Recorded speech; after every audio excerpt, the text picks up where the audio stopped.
কি গো গিন্নি, এটা কিসের ফর্দ? কোনো অনুষ্ঠান হবে নাকি? বিয়ে হবে গো। বিয়ে? কার বিয়ে?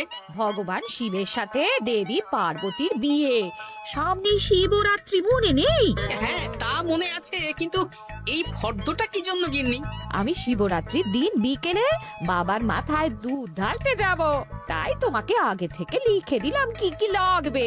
সব আগে আগে নিয়ে আসবে। হ্যাঁ, দেখি কি লেখা আছে। দুধ 1 সের, গঙ্গা জল, নারকেল, ঘি, মধু, দই, সন্দেশ, রসগোল্লা, আকন্দ ফুলের মালা, ধূপ, মোমবাতি, 108টা বেলপাতা, ধূত্র ফুল, নীলকণ্ঠ ফুল, লাল পাড় সাদা পাটের শাড়ি। ওরে বাবা, এত কিছু!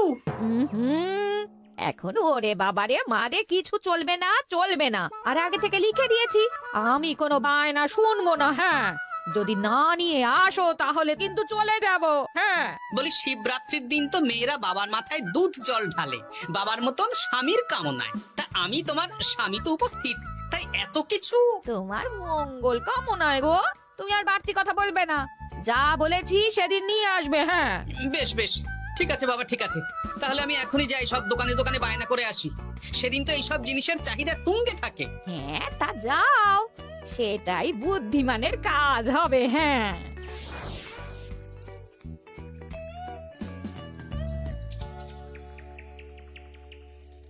আরে এই তো পুটির বাবা, সকালে রাজসভায় গিয়েছিলে কিন্তু তেমন কোনো কথা হলো না। হ্যাঁ গোপাল দাদা, এখন কি যে করি।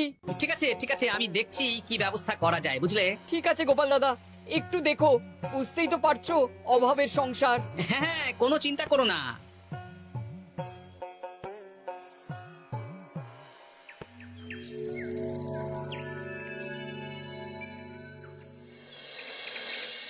আচ্ছা, আজ তাহলে শিবরাত্রির আয়োজন নিয়ে আলোচনা হোক। মহারাজ, এসব নিয়ে আপনি চিন্তা করবেন কেন? আরে আমার মতন একজন মন্ত্রী থাকতে আপনার মাথা ঘামানোর কোনো দরকারই নেই। না না মহারাজ, একদম মন্ত্রী মশাইকে দায়িত্ব দেবেন না। উনি প্রত্যেকবার দায়িত্ব নিয়ে সব তালগোল করে দেন, আর সব শেষে বলেন আমার ভুল হয়ে গেছে, আমাকে ছেড়ে দিন। এই গোপাল, গোপাল, একদম বাজে কথা বলবে না। আমি এখন ভালো হয়ে গেছি। ভালো না কালো? মহারাজ মহারাজ, আপনি আমাকে দায়িত্ব দিন, আমি সব সামলে দেব। সব কাজ সবাই মিলে করলেই তো ভালো। পুজো পাঠের দায়িত্ব আমার, বাকি আমি জানি না। সে ঠিক আছে, কিন্তু পুজোর জোগাড় অনেক দায়িত্ব, সব হিসেব করে কেনাকাটা করতে হয়। সবচেয়ে বড় ব্যাপার, তার জন্য সৎ হতে হয়। আমি কি অসৎ নাকি? আমি সব দায়িত্ব নেব। না, আমি নেব। আমি নেব। আমি। আহ, চুপ চুপ, একদম চুপ। গোপাল দায়িত্ব নেবে না মন্ত্রী, সেটা তো বিচার করতে হবে। কিভাবে বিচার করবেন মহারাজ? হ্যাঁ, একটা বুদ্ধির পরীক্ষা নেওয়া হবে। আমি এখন গোপালের চেয়ে অনেক বুদ্ধিমান হয়ে গেছি। তাহলে তো ভালো, তুমি গোপালের বুদ্ধির পরীক্ষা নাও। যদি গোপাল জিতে যায় তাহলে গোপালই দায়িত্ব পাবে, নইলে তুমি। ঠিক আছে, আমি এক্ষুনি প্রশ্ন করছি। হ্যাঁ হ্যাঁ, করুন করুন। হ্যাঁ, এমন কি জিনিস যা তুমি যতই খাও পেট ভরবে না? বাবা, মন্ত্রী কি প্রশ্ন করলে! গোপাল, বলো বলো বলো। এবার জমবে মজা। বেশ, তাহলে বলি। হ্যাঁ, বলো বলো। উত্তর হলো বাতাস। যতই খাও পেট ভরে না। গোপালের কি বুদ্ধি! ও মন্ত্রী মশাই, এই গোপাল তো প্রথম দানেই বাজিমাত করে দিল। হ্যাঁ, প্রথমটা তো সহজ ছিল। ঠিক আছে, এতই যদি বুদ্ধিমান হও তাহলে আরেকটা পরীক্ষা দাও। হ্যাঁ মন্ত্রী, বলো। এবার আপনারা একটু অপেক্ষা করুন, আমি আসছি।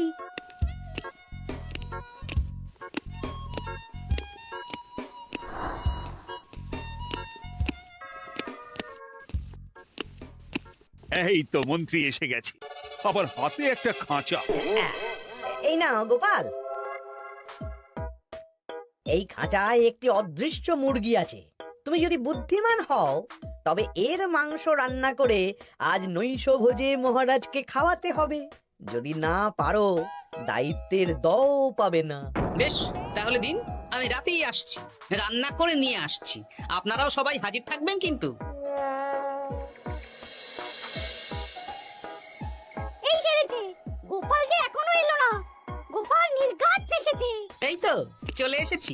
এ কি গোপাল, তুমি তো খালি হাতে। মাংসের ঝোল রেঁধেও এনেছি। কই গোপাল, অদৃশ্য মুরগির ঝোল কোথায়? হ্যাঁ, কোথায় গোপাল? আহ, মহারাজ, অমন সুস্বাদু মুরগি আমি আগে কখনো খাইনি। আমি সেটা রান্না করে রাজপ্রাসাদের প্রধান ফটকের বাইরে রেখে এসেছি। মস্করা হচ্ছে, চলুন তো গিয়ে দেখি। হ্যাঁ, চলো তো।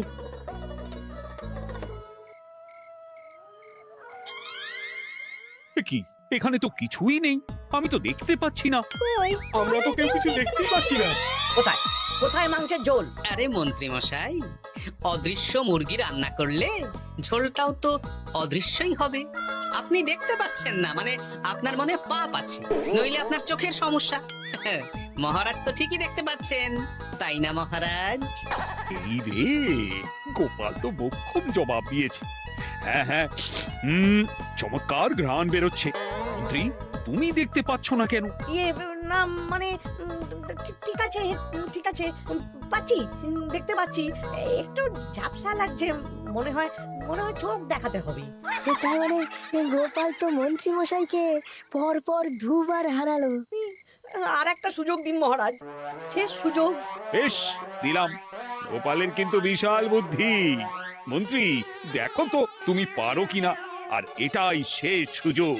মহারাজ, গোপাল যদি এতই বুদ্ধিমান হয়, তবে ও কি বলতে পারবে কাল ভোরে আমার মনে প্রথম কোন চিন্তাটা আসবে? এটা তো খুবই সহজ কথা। কাল ভোরে আপনার মনে প্রথম চিন্তা আসবে মহারাজ যেন দীর্ঘজীবী হন এবং রাজ্যের উন্নতি হোক। এই সেরেছে, এবার তো মহা ফাপড়ে পড়লাম। আমি যদি বলি না, এটা আমার চিন্তা ছিল না, তবে মহারাজের কাছে করদান যাবে। আর যদি বলি হ্যাঁ, তবে গোপালের বুদ্ধির কাছে আমাকে হার মানতে হবে। এই মন্ত্রী, বলো। হ্যাঁ, ঠিক বলেছ গোপাল, এটাই আমার চিন্তা ছিল। সাবাস গোপাল, সাবাস, কি তীক্ষ্ণ বুদ্ধি। তাহলে এই বুদ্ধির পরীক্ষায় বিজয়ী হলো গোপাল। তাহলে শিবরাত্রির পুজোর আয়োজনের দায়িত্ব এবার গোপালের। আমার আর কোনো চিন্তা রইল না। মহারাজ, গোপাল তো সব দায়িত্বই পেল, আমাকেও কিছু একটা দায়িত্ব দিন। আমিও একটা ঈশ্বরের সেবা করার সুযোগ চাই। আহ, তুমি তো হেরে গেলে। তাতে কি, ভালো কাজ করতে চাইছি, একটু সুযোগ দিন মহারাজ। বেশ, তাহলে তুমি গ্রামবাসীদের ভোগ প্রসাদ খাওয়ানোর দায়িত্বটা নাও। ধন্যবাদ মহারাজ। হ্যাঁ মন্ত্রী, মিলেমিশে কাজ করো, কিন্তু ঝামেলা করো না। না না, আমি সুষ্ঠুভাবে পালন করব। ঠিক আছে মন্ত্রী মশাই, তাহলে ওইটুকুই করুক, কিন্তু আমার কাজে কোনো বাধা দিতে আসবেন না। না না না, তোমার কাজে কোনো বাধা আসবে না। আমি ভোগ প্রসাদ বিতরণ, খাওয়া দাওয়া, এই সব ব্যাপারটা দেখব।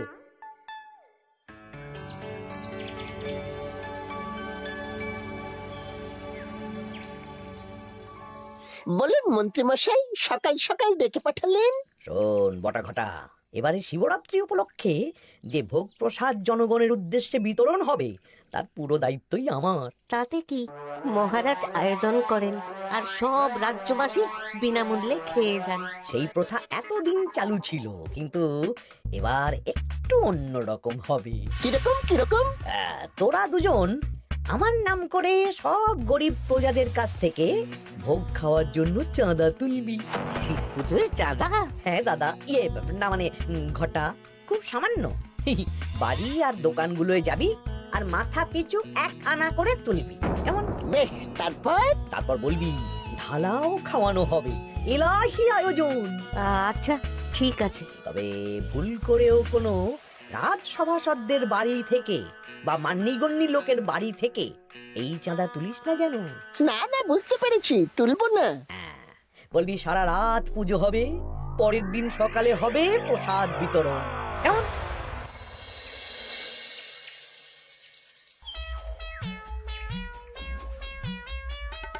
বলা, এবারে শিবরাত্রি উপলক্ষে যে পূজা হবে তার ভোগ প্রসাদ খাবে তো?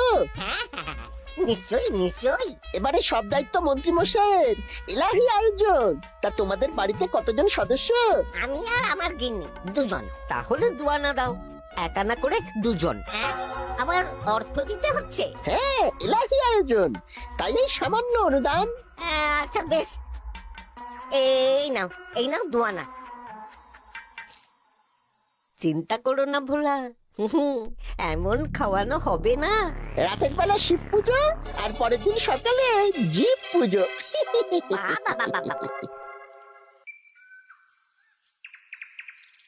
সব দোকানে দোকানে আমি যাচ্ছি, আর তুই লোকজনের বাড়ি বাড়ি যা। বেশ। রে কত হলো? অনেক হয়েছে মন্ত্রী মশাই, এই দেখুন। বাবা বাবা বাবা, এক আনা করে নিয়ে নিয়েই তো থলে ভরে গেছে। হ্যাঁ, এবার হবে মাছের তেলে মাছ ভাজা। মহারাজও ভোগের আয়োজনের জন্য আজকে মোহর দিয়ে দিয়েছেন। তার মানে তো আপনার মুনাফাই মুনাফা, লাভই লাভ। আমাদেরকেও কিছু দিন। দেব দেব, এখনো কাজ বাকি আছে।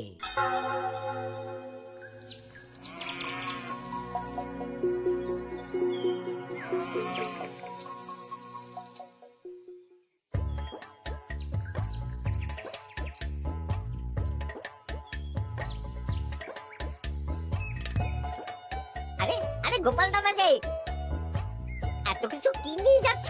এই তো শিবরাত্রির পুজো উপলক্ষে দশকর্মার বাজার রাজবাড়ি নিয়ে যাচ্ছি। এবারে তো এলাহি ভোগের আয়োজন, হ্যাঁ? রাতের বেলা শিব পুজো, আর পরের দিন সকালে নাকি জীব পুজো। মন্ত্রী মশাই দায়িত্ব নিয়ে খাওয়াচ্ছেন। না না, খাওয়ার আয়োজন তো এমন কিছু নয়। আমি যতদূর জানি ওই খিচুড়ি, আলুর দম, ছেঁচড়া, পায়েস, চাটনি আর একটা করে মিষ্টি।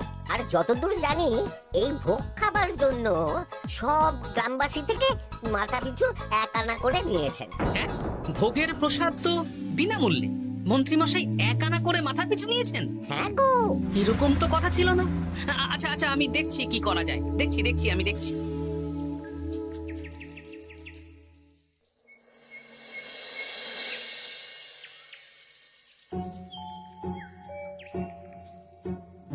ভায়া, বলছি তোমার কাছে মন্ত্রীমশাই এসেছিলেন? হ্যাঁ, চালের বায়না করে গেলেন। তা কি চালের বায়না করলেন? খুবই সাধারণ চাল, আমার দোকানে সবচেয়ে কম দামি চাল বলতে পারো। সে চাল তো আমি পুজোর দিন পাঠিয়ে দেব বলেছি। আচ্ছা, কেনাকাটার রসিদপত্র? না না, সেসব হয়নি, শেষে দেব। শোনো, মহারাজের আদেশ, মন্ত্রীমশাই যে চাল বলেছেন তার থেকে 5 গুণ উৎকৃষ্ট মানের চাল দেওয়া চাই। যে চাল রাজা বাদশারাও খুব কম খান, সবচেয়ে দামি চাল। আচ্ছা, আর ডাল? ওটাও 1 নম্বর মানের সোনামুখ দেবে। বেশ। মন্ত্রীমশাই যা যা বায়না দিয়েছেন পরিমাণ এক থাকবে, শুধু জিনিসপত্রের মান বাড়বে। ঠিক আছে? আচ্ছা ঠিক আছে। আর কথা মন্ত্রীমশাইকে জানানোর দরকার নেই, শুধু মোহরটা ওনার কাছ থেকে আদায় করে নিন। যেদিন খাওয়ানো হবে সেদিন বিকেলে যাবে, মানে শিবরাত্রির পরের দিন বিকেল। বেশ।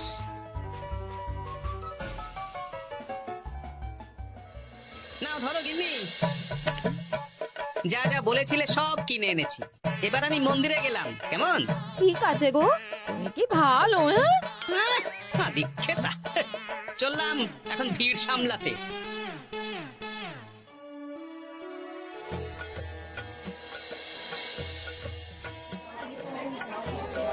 একটু সারিবদ্ধভাবে দাঁড়ান, আপনারও সুযোগ আসবে। বাবা কাউকে ফিরিয়ে দেবে না। দেখো মন্ত্রী, দেখো গোপাল কি সুন্দর ভিড় সামলাচ্ছে। ওকে তো এই জন্যই দায়িত্ব দেওয়া। হ্যাঁ, তাই তো দেখছি। ওম নমঃ শিবায়। হে ভোলানাথ, দেবাদিদেব মহাদেব সকলের কল্যাণ করুন। জয় দেবাদিদেব মহাদেবের জয়। হে ভোলেনাথ মহেশ্বর, মঙ্গল করো বাবা। জয় বাবা ভোলাদেব মহেশ্বরের জয়। তা তোমার শরীর এখন কেমন? এই তো বেশ ভালো আছি।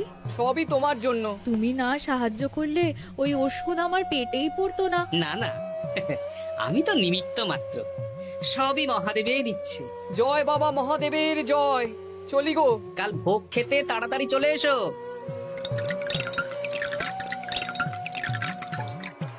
জয় দেবাদিদেব মহাদেবের জয়।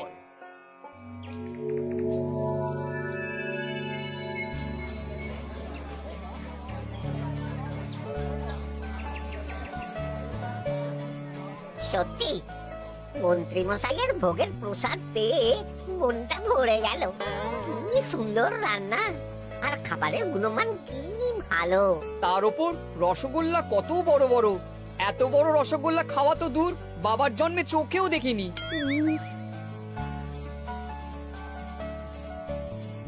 এই সেরেছে।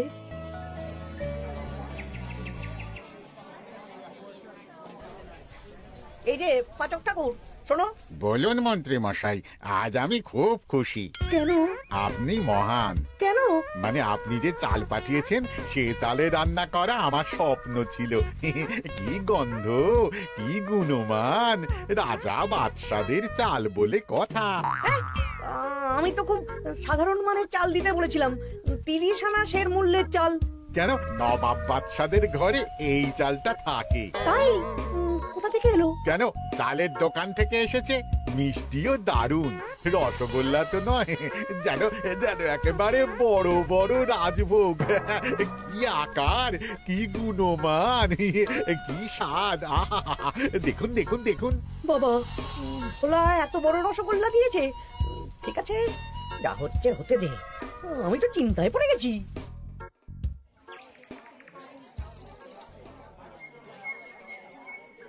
মন্ত্রী, তুমি কি করেছো? তোমার নামে তো সবাই সুখ্যাতি করছে। না না, এই আর কি।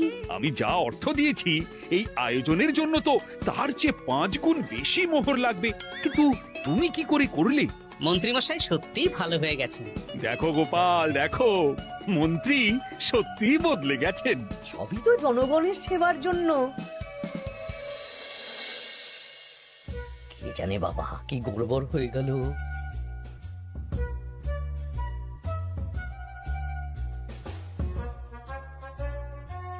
মন্ত্রী মশাই, বকেয়া পাওনা নিতে এলাম। আপনার মোট হয়েছে চালের 350 মোহর, মুগ ডালের 250 মোহর, আর মশলাপাতি 100 মোহর। বলো কি? মন্ত্রীমশাই, ওই আপনার মোট বকেয়া 300 মোহর। আর আমার এই 150 মোহর। হ্যাঁ, চলুন মহারাজ, একটু মন্ত্রীমশাইয়ের বাড়ির দিকে ঢু মেরে আসি। চল চলুন, ওনাকে গিয়ে ধন্যবাদ জানিয়ে আসি। এই না না না, আরে আরে আমি কি করে দেব? আমি কি চন্দ্রমুখী আলু দিতে বলেছিলাম? আমি কি করে দেব? না না, ও আপনাকে দিতেই হবে। হ্যাঁ, কি বলছো মন্ত্রী? তুমি এত ভালো কাজ করেছো, এত বড় মুখ করে সকালে বললে যে সবই জনগণের সেবার জন্য। আরে আমি কিভাবে জানবো যে এত খরচ হয়ে যাবে? কেন মন্ত্রীমশাই, আপনি তো গ্রামবাসীদের থেকে অর্থ নিয়েছেন, মাথা পিছু 1 আনা করে। হ্যাঁ, মানে এই সব তো কথা ছিল না। এই ছেড়েছে, গোপাল কি করে জেনে গেল? এসব কথা কি আর চাপা থাকে? আর সেই জন্যই তো আপনি ভালো মানের খাবার খাইয়েছেন। সত্যি তো, যে মানের খাবার খাওয়ানো হয়েছে তা কৃষ্ণনগর কেন, আশেপাশের কয়েকটা নগরের লোকও এই জিনিস চোখে দেখেনি, আর তাই তুমি অর্থ আদায় করেছো। না মানে, আমি বুঝতে পারছি না, আমার অনুমতি ছাড়া এগুলো হলো কি করে? মন্ত্রী মশাই, বকেয়া পাওনা দিন, নইলে খারাপ হয়ে যাবে বলে দিচ্ছি। হয়ে গেল, আমি ভিখারি হয়ে গেলাম। অগিন্নি, মোহরের থলেগুলো নিয়ে এসো, গয়নাগাটি নিয়ে এসো। আমাকে পথে বসিয়ে দিল। কে কে আমার এত বড় সর্বনাশ করলো? আমি মন্ত্রীমশাই, আমি। আপনি যখন চাঁদা তুলে ভালো খাওয়াতে চাইছেন, তাই সবচেয়ে ভালো খাওয়ানোর ব্যবস্থা করে দিলাম, তা আবার আপনার ঘাড় ভেঙে। আমার সর্বনাশ হয়ে গেল। জয় মহাদেবের জয়।